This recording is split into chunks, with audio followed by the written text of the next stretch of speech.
Hello my dear students, welcome to your master chem channel. कैसे हैं प्यारे बच्चों? Very good. आज मैं Amla Shankar Yadav master chem channel की तरफ से क्लास 12th के बच्चों को हैलो अल्केन हैलो अरीन से वीडियो लेकर आया हूं। प्यारे बच्चों, आज के वीडियो हमारा सिर्फ और सिर्फ डिस्कशन होगा यूजेज ऑफ कार्बन टेट्राक्लोराइड।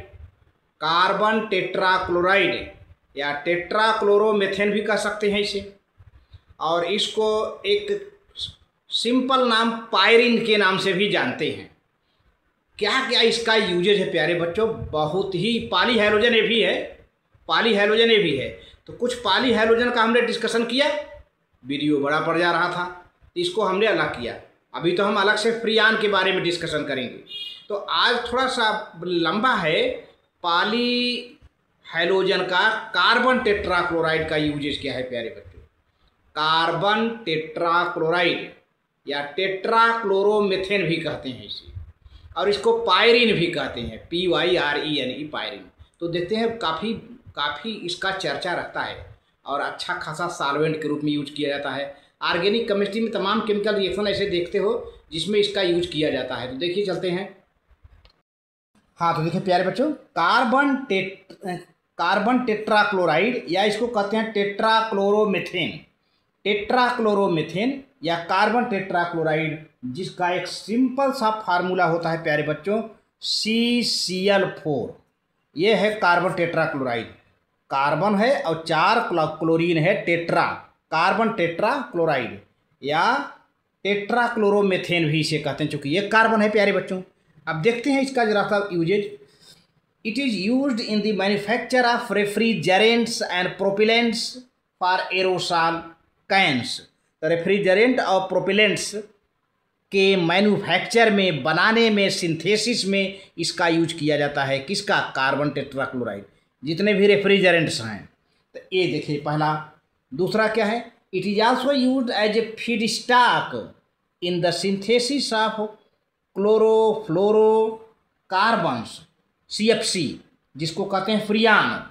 फ्रियान भी एक प्रकार का रेफ्रिजरेंट है। Chlorofluorocarbons, freons and other chemicals.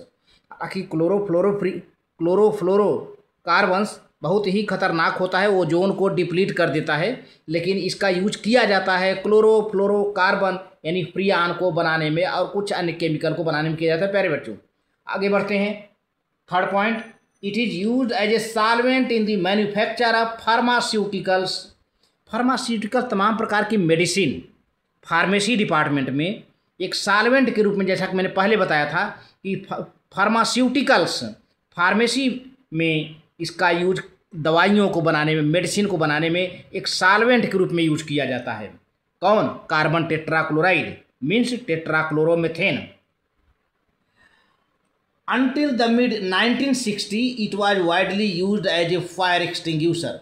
देखा जाए तो 1960 तक इसका यूज आग बुझाने में फायर एक्सटिंग्यूशर के रूप में किया जाता था, under the name of Pyrene, Pyrene के नाम से, as cleaning fluid in the industry and as degreasing agent as a spot remover of the home. धब्बा वगैरह मिटाने में इसका प्रयोग किया जाता था। अब देखते हैं फिजियोलॉजिकल इफेक्ट क्या है प्यारे बच्चों। बहुत ज़रूरी है फिजियोलॉजिकल इफेक्ट। फिजियोलॉजिकल इफेक्ट में देखा जाए तो exposure of carbon tetrachloride causes liver cancer in humans. तो प्यारे बच्चों, अगर कार्बन टेट्राक्लोराइड को ऐसे खुला छोड़ दें तो लीवर कैंसर उत्पन्न होता है, लीवर कैंसर। तो आप भी सावधान हो जाओ, कहीं भी कार्बन टेट्राक्लोराइड रहे उसके इर्द गिर्द आप न रहें, या तो उसको बंद करके रखें। खुला कार्बन टेट्राक्लोराइड नहीं रखना चाहिए, क्योंकि ये लीवर का कैंसर प्रोड्यूस करता है, लीवर कैंसर क्रिएट करता है। The most common effect are dizziness, light headedness, nausea and vomiting which can cause permanent damage the nerve cell. और प्यारे बच्चों, और क्या इफेक्ट है? ये डिजीनेस, सुस्ती, निद्रा आती है, और लाइट हेडेड, इस सिर बड़ा हल्का हल्का लगता है, नसिया, उल्टी, वोमिटिंग और यहाँ तक कि नर्व सेल पूरी तरह से डैमेज कर देता है ये। In severe cases the effect can lead to stupor, laziness, coma, unconsciousness or death. और देखा जाए सीरियस केस में, सीवर केस में देखा जाए तो एक इससे लोगों को कोमा हो जाता है, अनकॉन्शियस अचेत हो जाते हैं, यहाँ तक कि मृत्यु हो जाती है, सुस्ती हो जाती है। Exposure to carbon tetrachloride vapours can make heart beat irregular और मे इवन स्टॉप इट।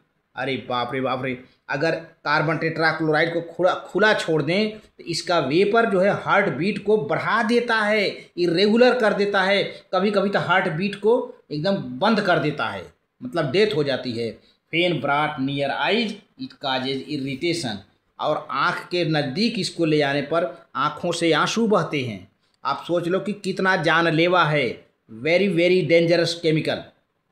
अब आते हैं, देखते हैं ओजोन इन्वायरमेंटल इफेक्ट क्या है। जैसा कि मैंने बताया था कि ओजोन लेयर का डिप्लीशन फ्रियान से, क्लोरोफ्लोरोकार्बन से होता है, तो इसमें भी ये भी शामिल है। When carbon tetrachloride is released into air it goes in the upper atmosphere and deplete the ozone layer. तो प्यारे बच्चों, कार्बन टेट्राक्लोराइड को अगर एयर में छोड़ दिया जाए तो ये ऊपर जाता है और एटमॉस्फेयर में जो ओजोन का लेयर है उसको डिप्लीट कर देता है, उसमें उसको धीरे धीरे जो है उसको डैमेज कर देता है, उसमें कभी कभी होल भी बन जाता है। Depletion of ozone layer increases the human exposure to ultra violet radiations which may lead to the increase skin cancer. तो प्यारे बच्चों, जब ओजोन लेयर का डिप्लीशन हो जाता है, उसमें छोटे छोटे छेद हो जाते हैं, वो होल हो जाते हैं, तो अल्ट्रा वायलेट रेडिएशन आने लगता है, जो कि ultra violet radiation skin cancer को क्रिएट करता है, क्योंकि ozone layer ultra violet radiation को एब्जॉर्ब कर लेता है, बट या आने से रोकता है। बट जब ये क्या कहते हैं, कार्बन टेट्राक्लोराइड ओजोन लेयर को डिप्लीट कर देता है, तोड़ देता है, छोटे छोटे होल बना देता है, डैमेज कर देता है, तो अल्ट्रा वायलेट रेडिएशन आसानी से आ जाता है स्किन पे और स्किन कैंसर होता है। और देखा जाए eye disease and disorders of disruptions of immune systems, आँख की बीमारी फैलाता है, और यहाँ तक कि इम्यून सिस्टम रोग से लड़ने की क्षमता को कम कर देता है, घटा देता है, उनको डिसरप्ट कर देता है। तो इस तरह से प्यारे बच्चों, कार्बन टेट्राक्लोराइड के केस में बस आज इतना ही। Very good, thank you.